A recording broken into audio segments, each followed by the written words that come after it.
ಸೂರ್ಯದೇವ ಈ ಸಂಕ್ರಾಂತಿ ಹಬ್ಬದಂದು ಏಕೆ ಶನಿದೇವರ ಮನೆಗೆ ಹೋಗ್ತಾರೆ? ಭೀಷ್ಮಾಚಾರ್ಯರು ತಮ್ಮ ನೋವುಗಳೆಲ್ಲ ತರ್ಕೊಂಡು ಯಾಕೆ ಸಂಕ್ರಾಂತಿಯ ಉತ್ತರಾಯಣದ ತನಕ ನಮ್ಮ ಜೀವವನ್ನ ಉಳಿಸ್ಕೊಂಡಿದ್ರು? ಜನವರಿ 14 ಅಂದ್ರೆ ನಾಳೆನೆ ನಾವು ಯಾಕೆ ಮಕರ ಸಂಕ್ರಾಂತಿನ ಆಚರಣೆ ಮಾಡಬೇಕು? ಹಾಯ್ ಹಲೋ, ಎಲ್ಲರಿಗೂ ನನ್ನ ನಮಸ್ಕಾರ. ಎಲ್ಲರಿಗೂ ಮಕರ ಸಂಕ್ರಾಂತಿ ಹಬ್ಬದ ಹಾರ್ದಿಕ ಶುಭಾಶಯಗಳು. ನಾನಿವತ್ತಿನ ಸಹ ಮಕರ ಸಂಕ್ರಾಂತಿ ಹಬ್ಬ ಅಂದ್ರೇನು, ಸಂಕ್ರಾಂತಿ ಹಬ್ಬನ ಏನಕ್ಕೆ ಆಚರಣೆ ಮಾಡ್ತೀವಿ ಅಂತ ಹೇಳ್ತಾ ಹೋಗ್ತೀನಿ.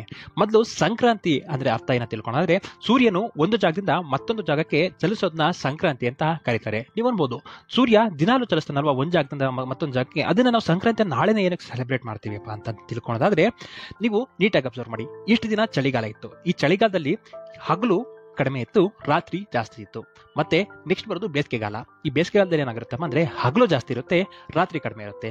ನೀವು ಕನ್ಫ್ಯೂಸ್ ಆಗಿರ್ಬೋದು, ಹಗಲು ಜಾಸ್ತಿ ರಾತ್ರಿ ಕಡಿಮೆ ಅಥವಾ ರಾತ್ರಿ ಕಡಿಮೆ ಹಗಲು ಜಾಸ್ತಿ ಇರುತ್ತೆ, ಯಾವಾಗ ಹಗಲು ಮತ್ತು ರಾತ್ರಿ ಸರಿಸಮಾನವಾಗಿರುತ್ತೆ ಅಂತ. ಇದು ಉತ್ತರ ಹೇಳೋದಾದ್ರೆ, ಹಗಲು ಮತ್ತು ರಾತ್ರಿ ಸರಿಸಮಾನವಾಗಿರೋದು ವರ್ಷದಲ್ಲಿ 2 ದಿನ ಮಾತ್ರ. ಅದು ಒಂದು ನಾಳೆ ಅಂದ್ರೆ ಮಕರ ಸಂಕ್ರಮಣ ದಿವಸ, ಇನ್ನೊಂದು ಕರ್ಕಟಕ ಸಂಕ್ರಮಣ ಅಂತ. ಅಂದ್ರೆ ನಾಳೆಯಿಂದ ಸರಿಯಾಗಿ 6 ತಿಂಗಳಿಗೆ ಕರ್ಕಟಕ ಸಂಕ್ರಮಣ ಬರುತ್ತೆ. ನೀವು ಕೇಳ್ಬೋದು, ಈ ಮಕರ ಸಂಕ್ರಮಣ ಅಂತಾನೆ ಇವತ್ತಿನ ದಿವಸ ಏನಕ್ಕೆ ಆಚರಣೆ ಮಾಡ್ತೀವಿ, ಆ ಕರ್ಕಟಕ ಸಂಕ್ರಮಣ ಅಂತ ಕರೆಕ್ಟ್ 6 ತಿಂಗಳಿಗೆ ಏನಕ್ಕೆ ಆಚರಣೆ ಮಾಡ್ತೀವಿ ಅಂತ ನೀವಲ್ಲಿ ಕನ್ಫ್ಯೂಸ್ ಆಗಿರ್ಬೋದು. ಅದನ್ನ ತಿಳ್ಕೊಳ್ಳೋದಾದ್ರೆ, ನಾವು ಸಂಕ್ರಾಂತಿ ಅಂತ ತಿಳ್ಕೊಂಡ್ವಿ, ಸೂರ್ಯ ಒಂದು ಜಾಗದಿಂದ ಮತ್ತೊಂದು ಜಾಗಕ್ಕೆ ಮೂವ್ ಆಗೋದು ಅಂದ್ರೆ ಚಲಿಸೋದನ್ನ ನಾವು ಸಂಕ್ರಾಂತಿ ಅಂತ ತಿಳ್ಕೊಂಡ್ವಿ. ಅದನ್ನೇ ಮಕರ ಸಂಕ್ರಾಂತಿ ಅಂತ ನಾಳೆನೇ ಏನಕ್ಕೆ ಆಚರಣೆ ಮಾಡ್ತೀವಿ ಅಂತಂದ್ರೆ, ಸೂರ್ಯ ತನ್ನ ತುತ್ತ ತುದಿಯ ದಕ್ಷಿಣದ ತುತ್ತ ತುದಿಗೆ ತಲುಪ್ತಾರೆ. ದಕ್ಷಿಣದ ತುತ್ತ ತುದಿಯನ್ನು ತಲುಪಿ ಅವರು ಉತ್ತರದ ಕಡೆ ಅಂದ್ರೆ ಉತ್ತರಾಯಣದ ಕಡೆ ಮೂವ್ ಆಗ್ತಾ ಬರ್ತಾರೆ. ಅಂದ್ರೆ ಅದು ಇಂದಿನ ದಿನ ರಾತ್ರಿ ದಿಕ್ಕನ್ನ ಬದಲಿಸ್ತಾರಂತೆ. ಅಂದ್ರೆ ದಕ್ಷಿಣದಿಂದ ಉತ್ತರದಕ್ಕೆ ಬದಲಿಸ್ತಾ ಬರ್ತಾರೆ. ಅದನ್ನ ಉತ್ತರಾಯಣ ಅಂದ್ರೆ ಮಕರ ಸಂಕ್ರಾಂತಿ ಅಂತ ಕರಿತೀವಿ. ಅವರು ಯಾವಾಗ ತಮ್ಮ ಉತ್ತರ ದಿಕ್ಕಿನ ತುತ್ತ ತುದಿಗೆ ಬಂದು ಮುಟ್ತಾರೋ ಅವತ್ತಿನ ದಿವಸ ನಾವು ಕರ್ಕಟಕ ಸಂಕ್ರಮಣ ಅಂತ ಕರಿತೀವಿ. ಅಂದಿನಿಂದ ಸೂರ್ಯದೇವ ಉತ್ತರ ದಿಕ್ಕಿನಿಂದ ದಕ್ಷಿಣದ ಕಡೆಗೆ ಮೂವ್ ಆಗ್ತಾ ಬರ್ತಾರೆ. ಅದನ್ನ ನಾವು ಕರ್ಕಟಕ ಸಂಕ್ರಮಣ ಅಂತ ಕರಿತೀವಿ. ಈ ಸಂಕ್ರಾಂತಿ ಅಂದ್ರೆ ನಾವೇನಂತ ತಿಳ್ಕೊಂಡ್ವಿ. ಈಗ ಮಕರ ಸಂಕ್ರಾಂತಿ ಅಂದ್ರೆ ಏನು ಕರಿತೀವಿ ಅಂತಂದ್ರೆ, ನಿಮಗೆಲ್ಲ ಗೊತ್ತು ಏನಂತಂದ್ರೆ, ಸೂರ್ಯದೇವನ ಪುತ್ರ ಶನಿದೇವ. ಶನಿದೇವ ಮಕರ ರಾಶಿಯ ಒಡೆಯ ಅಂತ ಗೊತ್ತು.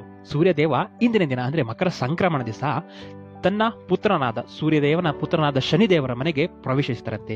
ಇಂದಿನ ದಿನ ನಾವು ಯಾವುದೇ ತರಹದ ಒಳ್ಳೆ ಕೆಲಸ ಅಂದ್ರೆ ದಾನ ಧರ್ಮ ಮಾಡೋದಾಗ್ಲಿ ಅಥವಾ ಹಿರಿಯರ ಆಶೀರ್ವಾದ ಪಡೆಯೋದಾಗ್ಲಿ, ನಾವು ದೇವಸ್ಥಾನಕ್ಕೆ ಭೇಟಿ ನೀಡೋದಾಗ್ಲಿ ಮಾಡಿದ್ವಿ ಅಂತಂದ್ರೆ ನಮಗೆ ಶನಿದೇವರ ಆಶೀರ್ವಾದ ಮತ್ತು ಸೂರ್ಯದೇವನ ಆಶೀರ್ವಾದ ಇಬ್ಬರದು ಒಟ್ಟಿಗೆ ಸಿಗುತ್ತೆ ಅನ್ನೋ ನಂಬಿಕೆ.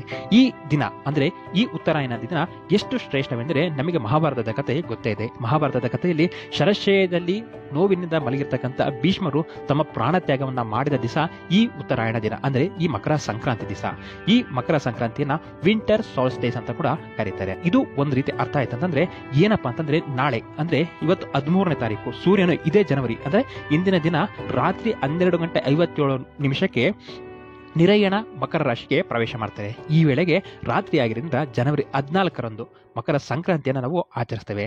14ರಂದು ಹಗಲು ಪೂರ್ತಿ ಅಂದ್ರೆ ಸೂರ್ಯೋದಯದಿಂದ ಸೂರ್ಯಾಸ್ತವರೆಗೆ ಪುಣ್ಯಕಾಲ ಇರುತ್ತೆ ಅಂತ ನಂಬಲಾಗಿದೆ.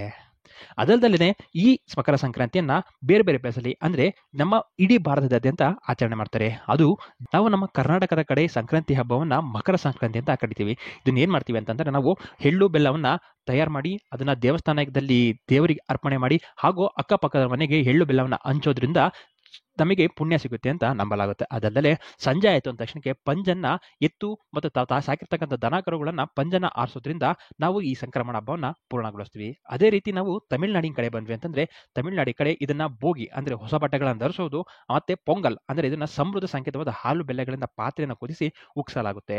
ಅದಾದರೆ ನಾವು ಕೇರಳದ ಕಡೆ ಬಂದ್ವಿ ಅಂತಂದ್ರೆ, ಈ ಮಕರ ಸಂಕ್ರಾಂತಿ ಹಬ್ಬವನ್ನ ಕೇರಳದಲ್ಲಿ ಶಬರಿಮಲೆಯಲ್ಲೇ ಕಾಣುವ ಮಕರ ಜ್ಯೋತಿಗೆ ಹೆಚ್ಚಿನ ಪ್ರಾಧಾನ್ಯತೆ ಇದೆ. ಅದಲ್ಲದೆ ನಾವು ಗುಜರಾತ್ ಮತ್ತು ಮಹಾರಾಷ್ಟ್ರಗಳಲ್ಲಿ ಈ ಸಂಕ್ರಾಂತಿ ದಿನ ಗಾಳಿಪಟವನ್ನ ಹಾರಿ ಬಿಡುವ ಸಂಪ್ರದಾಯವೂ ಕೂಡ ಇದೆ. ಅದಲ್ಲದೆ ಮಹಾರಾಷ್ಟ್ರದಲ್ಲಿ ಎಳ್ಳು ಮತ್ತೆ ಸಕ್ರಿಯ ಕುಸಿರಿ ಕಾಳನ್ನ ಬಂಧು ಮಿತ್ರರಿಗೆ ಹಂಚುವ ರೂಢಿ ಕೂಡ ಇದೆ. ಮತ್ತೆ ಪಂಜಾಬ್ ಮತ್ತು ಹರಿಯಾಣ ಕಡೆ ಬಂದ್ವಿ ಅಂದ್ರೆ ಈ ಸಂಕ್ರಾಂತಿಯನ್ನ ಲೋಹರಿ ಅಂತ ಕೂಡ ಕರೀತಾರೆ. ಜಾಗ ಬದಲಾಗ್ಬೋದು, ಆಚರಣೆ ಬದಲಾಗ್ಬೋದು, ಆದ್ರೆ ಅದರಲ್ಲಿರ್ತಕ್ಕಂಥ ದೈವ ಶಕ್ತಿ, ಅದ್ರ ದೈವ ಭಕ್ತಿ ಯಾವುದು ಕೂಡ ಬದಲಾಗಲ್ಲ. ನಾನು ಇಲ್ಲಿಗೆ ಇದನ್ನ ಮುಗಿಸ್ತೇನೆ. ನಿಮಗೇನಾದ್ರೂ ಈ ವಿಡಿಯೋ ಇಷ್ಟ ಆಗಿತ್ತು ಅಂದ್ರೆ ಲೈಕ್ ಮಾಡಿ, ಶೇರ್ ಮಾಡಿ ಹಾಗೂ ಕಮೆಂಟ್ ಮಾಡಿ. ಎಲ್ಲರಿಗೂ ಮಕರ ಸಂಕ್ರಾಂತಿ ಹಬ್ಬದ ಹಾರ್ದಿಕ ಶುಭಾಶಯಗಳು. ಧನ್ಯವಾದಗಳು.